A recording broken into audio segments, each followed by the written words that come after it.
Сәлем достар, бүгін сіздермен Индира видеомды соңына дейін қараңыз.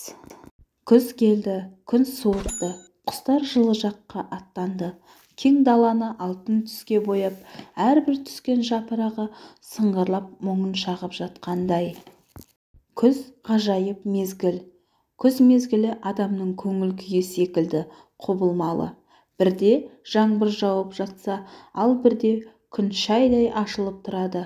Адамдар жаз мезгіліндегі еккен бақшадан жинаған көкөністерін қысқа сақтап, жиналған көкөністерден түрлі тосаптар дайындаймыз. Бұл күз мезгілінің белгісі. Күзде жеміс-жидектер піседі.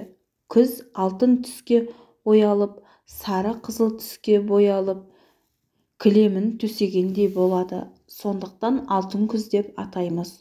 Ол жалғызсыздықтың иісін сезеді, кейде өмірде жаңа бастаманың басталғанын еске салады. Күз өзгертетін уақыт. Бірақ олардың жақсы немесе жаман болатынын ешкім біле алмайды. Қып-қызыл жапырақтарының, сұр бұлттарының дақтары мен толассыз жауған жаңбырдың дақтары мен толассыз жауған жаңбырдың арасынан осы маусымның шынайы мәнісін анықтау қиын. Адамдар депрессияға түсіп, ыстық шай мен жылы көрпемен жылынуға тырысады. Жылы киім, жылы сусындар, көңілді компания. Бұл жағдайды бірден түзетеді. Адамның жүрегін жылыту қиын. Әсіресе күз мезгілі ішінде сыртында қондырса. Күз бен жалғыздық екі адам серік. Тіпті оларды бір-бірінсіз елестету қиын. Шамасы күзгі жалғыздық сирек емес. Бұл күздің түсі әдемі болғанымен артында мұңды және қайғылы нәрсе бар. Бәлкім табиғаттың күрт өзгерістері мен қурап қалуы шығар. Адамдар өз сезімдерін аз да болса сыртқа шығарғысы келетін шығар. Бұл үшін салмақты сылтау іздейді. Сүйікті пальтоңызды киіп, шалшықтарға секіріңіз.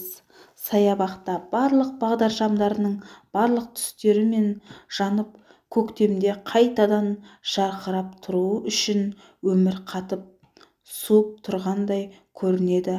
Адамдардың қайғысына күз емес, жан дүниесінде көктемнің жоқтығы кінәлі.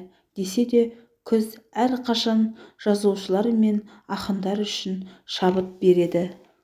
Алтын түске боялып, жаны құлазып жатқандай, жиын нұрын төгіп, көз жасы аққандай, сезілді ме жаныма жалғызсырап, жаурады ма жан дүнием, болғаны ма әлденең, деп өлең шумақтарын жолдадым. Бәлкім бұл күзде кейбіреулеріңіз махаббаттарыңызды тапқан шығарсыздар, ал кейбіреулеріңіз жылы киімдеріңізді киіп, жылы ұяда жатқан боларсыздар. Достар, менің видеом ұнаған болса, қоңырауша белгісін басып, достарыңызбен бөлісіп қоюды ұмытпаңыз. Қош бол, алтын күз, қош бол, 31-ші күзім. Достар, келесіде кездескенше сау саламатта болыңыздар.